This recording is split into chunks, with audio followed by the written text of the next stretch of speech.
BNP নেতা ইশরাক হোসেনকে mayor হিসেবে শপথ পড়ানোর দাবিতে নগর ভবন থেকে সচিবালয়ের উদ্দেশ্যে লং মার্চ পালন করছে তার সমর্থকরা। এ সময় তারা অবিলম্বে ইঞ্জিনিয়ার ইশরাক হোসেনকে ঢাকা দক্ষিণ সিটি কর্পোরেশনের মেয়র হিসেবে শপথ পড়ানোর দাবি জানান। এর আগে নগর ভবনের সামনে 2 দিন অবস্থান কর্মসূচি পালন করে তারা। ঢাকাবাসীর ব্যানারে সমর্থকরা আরও বলেন, নির্বাচিত মেয়র না থাকায় সেবাবঞ্চিত হচ্ছে রাজধানীর বাসিন্দারা।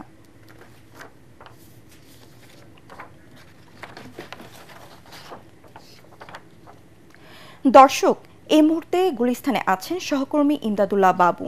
আমরা সরাসরি চলে যাচ্ছি তার কাছে। ইমদাদ, ইশরাক হোসেনকে মেয়র করার দাবিতে আন্দোলনকারীরা কি বলছেন, আমাদেরকে বিস্তারিত জানান।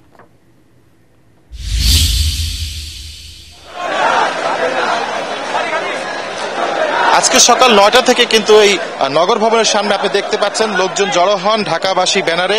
যারা ইঞ্জিনিয়ার ইশরাক হোসেনের ভক্ত সমর্থক এবং ভোটার যারা রয়েছেন তারা কিন্তু এই এলাকায় এসে উপস্থিত হন এবং নগর ভবনের সামনে সকাল থেকে কিন্তু অবস্থান নিয়ে তারা ইশরাক হোসেনকে মেয়র হিসেবে শপথ বাক্য পাঠ করানোর দাবিতে তারা এখানে অবস্থান কর্মসূচি পালন করছেন এবং এখানে বসে বিভিন্ন রকমের স্লোগান তারা দিচ্ছেন যে যত দ্রুত সম্ভব ইশরাক হোসেনকে যেন মেয়র হিসেবে তাদের শপথ বাক্য পাঠ করানো হয়। কারণ হিসেবে তারা বলছেন যে স্থানীয় সরকার উপদেষ্টাকে তারা বারবারই কিন্তু লক্ষ্য করে বলছেন যে তার যে এপিএস রয়েছে তার বিরুদ্ধে একটি দুর্নীতির অভিযোগ হওয়ার পরও সে দুর্নীতির একটি অভিযোগ উঠেছে এবং সেই প্রেক্ষাপটে কেন মেয়র হিসেবে ইশরাক হোসেনের যে শপথ বাক্য পাঠ করানোর কথা রয়েছে সেটি কেন বিলম্ব হচ্ছে, এইটিকে তারা কিন্তু যোগসূত্র করছেন যে এখানে একটি দুর্নীতির কোনো ছত্রছায়া পড়েছে কিনা। এই বিষয়গুলোকে কিন্তু তারা খুঁজে বের করে সমাধান করার জন্য বারবার এখান থেকে দাবি জানাচ্ছেন। একই সাথে কিছুক্ষণ আগে এখানে নেতাকর্মীদের উদ্দেশ্যে এবং ঢাকাবাসী যারা রয়েছেন তাদের উদ্দেশ্যে কিন্তু ইশরাক হোসেনের যারা ভক্ত সমর্থক রয়েছেন তাদের উদ্দেশ্য করে এখানে বক্তব্য দিয়েছেন এই আন্দোলনের আহ্বায়ক মশিউর রহমান সাবেক সচিব।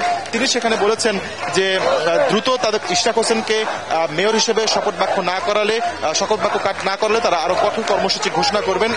সেই অংশ হিসেবে আগামীকাল নগর ভবনের সামনে তারা একটি মানববন্ধন এবং অবস্থান কর্মসূচি এবং বিক্ষোভ সমাবেশের আয়োজন করেছেন এবং সেখানে কিন্তু পরবর্তী যে আন্দোলনের পটভূমি রয়েছে বা আন্দোলনের পরবর্তী যে পদক্ষেপ রয়েছে সেগুলো কিন্তু ঘোষণা করা হবে।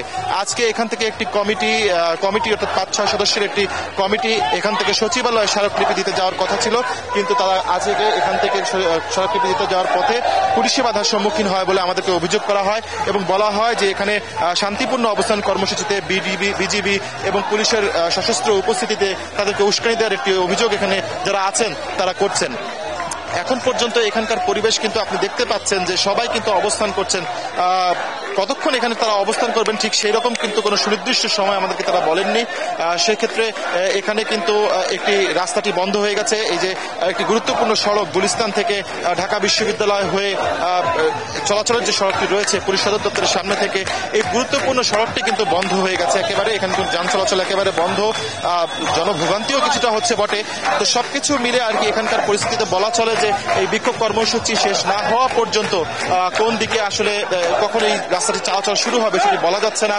তো যেটি হচ্ছে যে যতক্ষণই লাগুক না কেন, যত দ্রুত ইশরাক হোসেনকে মেয়র হিসেবে ঘোষণা করা হবে তত দ্রুত এই আন্দোলন সংগ্রাম বন্ধ করে ঢাকাবাসীর ব্যানারে যারা এসেছেন তারা ঘরে ফিরে যাবেন এমনটি আমাদের জানিয়েছেন। তো এখান থেকে এই ছিল আমার কাছে সবশেষ তথ্য।